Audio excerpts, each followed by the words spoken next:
Hello navigators, welcome back. In today's lecture, we are going to talk about another multi-phase solver that is present in OpenFOAM called interIsoFoam.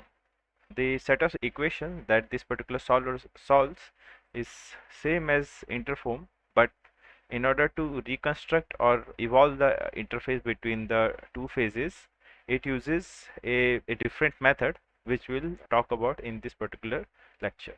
Let's get started.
Thanks for watching, and if you like the content of our channel, then please like, comment, share and subscribe.